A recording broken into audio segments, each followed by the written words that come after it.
Welcome to the University of Michigan Dentistry Podcast Series, promoting oral health care worldwide.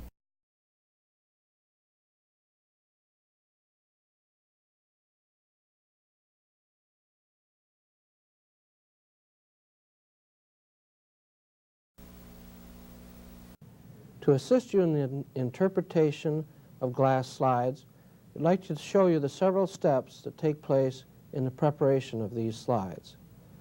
The steps are first fixation, then if the material is ossified or contains tooth tissue, the material is decalcified, the material is dehydrated, embedded, then it's sectioned, stained, mounted, and then it's observed by the investigator or by yourself. I want to show you these several steps, not to have you memorize each and every one, but to give you an overall idea of the several steps that take place in the preparation of these tissues. The first step is fixation. The proteins and lipids and mucopolysaccharides must be fixed in place in order to be observed. I want to show you this very briefly here. Take a piece of tissue. We're going to cut a small piece out. It's usually best to have smaller pieces of tissue. Then the material is placed in a fixative. Now we're using 10% formalin. This can be obtained at any pharmaceutical house or at a pharmacist. And you notice there's about 50 times more volume to ensure adequate fixation. 10% formalin is the material used, and it's pretty universally used for fixation of small pieces of tissue. Now the next step would be for this material to be sent for processing. If you were a dentist, you'd send it to an oral pathologist.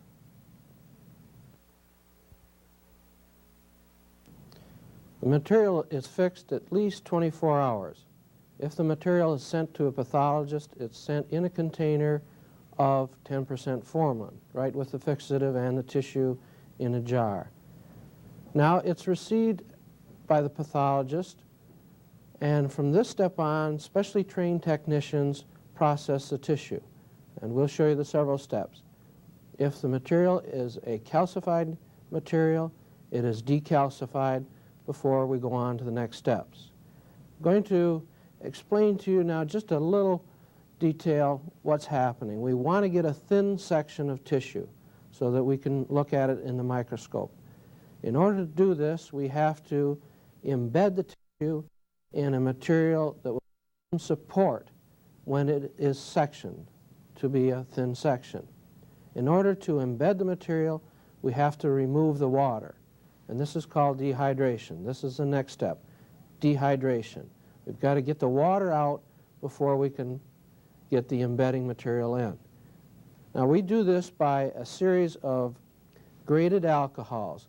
Initially the material is put in 50% alcohol, then 70%, 80, 95, absolute alcohol, and then it'll be transferred to xylene. These steps take about 2 to 3 hours each. Now we're going to show you the last step, just transferring the tissue from absolute alcohol. The water's been taken out and not infiltrated, but replaced with alcohol. Now we're removing it, putting it in xylene. The xylene will infiltrate into the tissues, and then we'll show you the next step, which is going to be embedding. Two materials are usually used for embedding. They are paraffin and colloidin. We're going to show you paraffin embedding. Remember, the tissue now is in xylene. The water spaces have been replaced with xylene. Now paraffin is unique in that it can mix with the xylene and replace the xylene. Later, when the tissue has been placed in paraffin and the xylene has been replaced, we're going to remove the tissue from the paraffin and place it in a block of paraffin that will be cooled. Then we'll have a solid block with the tissue embedded in it. Let me show you some of the equipment used for this. This is a paraffin oven, and we have the tissue now in paraffin, in melted paraffin, and the xylene now will be replaced from paraffin. We're going to remove this from the oven and place the tissue in a container. And it's that container that will cool. The paraffin then will solidify, and we'll have a block of paraffin with the tissue embedded in it. Later, we'll take that block and put it on the microtome and get our thin sections. We add a white plastic support to this before we cool it. I want to show you what the block looks like now. Here we have a piece of tissue. See, the tissue is kind of light brown, embedded in paraffin, and then there's a white plastic container on the outside. This has been cooled, and you see it's solidified. We have the tissue then embedded in a solid media so that we can thin section it. I'm going to show you what the microtome looks like now. Here we have a microtome, and I'm going to place this block in the microtome so that we can thin section it. The next step now will be the sectioning of this paraffin block. This rotary microtome is set up so that the tissue will pass by the very sharp microtome blade. This is the blade down here, and the tissue will pass through that. Now we'll show you how that looks in preparing these thin paraffin sections. Now that's one section. It's probably about 15 mu thick. And see how they ribbon together? So that one section is serial to the next.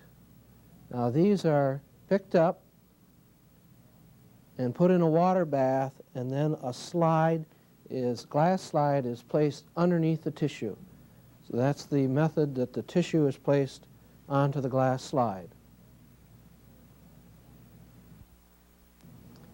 The paraffin sections now on the glass slides are dried overnight. That way they will adhere to the slide.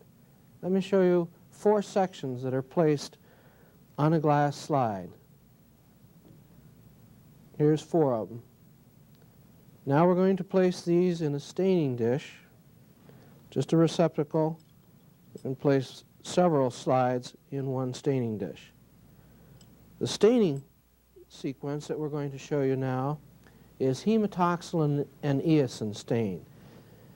This is the most universal stain. It results in a blue and a red color differentiating stain. There are hundreds of different kinds of stains. We're just going to show you this one particular one. The tissue is passed through these at different time intervals. We're removing it now from the hematoxylin into a differentiating solution. Then later we'll remove it, place it in these baths up to eosin. Then we'll dehydrate the tissue. Once the staining is complete, the slides will be covered with a cover slip, and this procedure is called mounting. Mounting is the last step prior to observation. This is necessary to prepare a permanent specimen for viewing. This procedure of mounting now involves placing a plastic mounting media over the stained sections. Doing that now. And in a very thin cover slip, this is real thin sheet of glass, is placed on top, and it's slightly compressed. And then this will be dried overnight.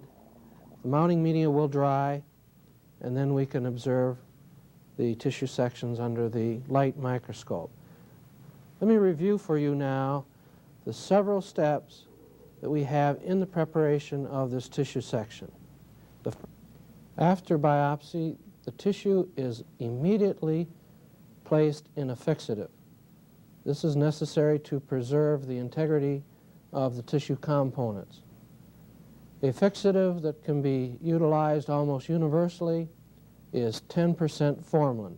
This can be obtained from the local drugstore. As a practicing dentist, you would mail the tissue specimen in fixative to the oral pathologist. Continuing on in the steps necessary for preparation of the glass slide, if the material is calcified, it's necessary, of course, to demineralize or decalcify the tissue first. Then the tissue is placed in a series of graded alcohols and finally ending up in xylene, so that the water is replaced by xylene.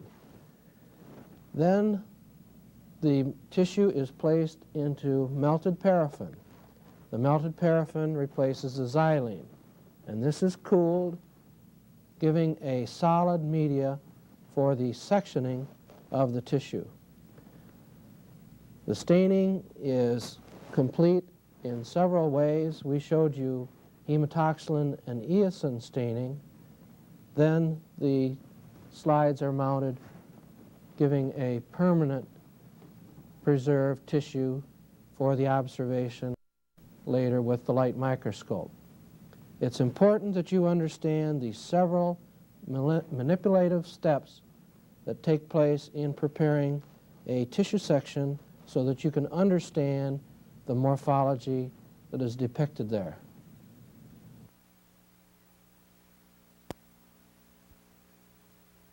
You've been listening to a presentation from the University of Michigan School of Dentistry, which is dedicated to supporting open learning and open educational resources.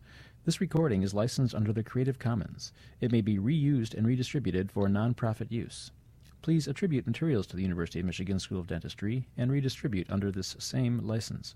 For more information on how this and other University of Michigan School of Dentistry recordings may be used, visit www.dent.umich.edu/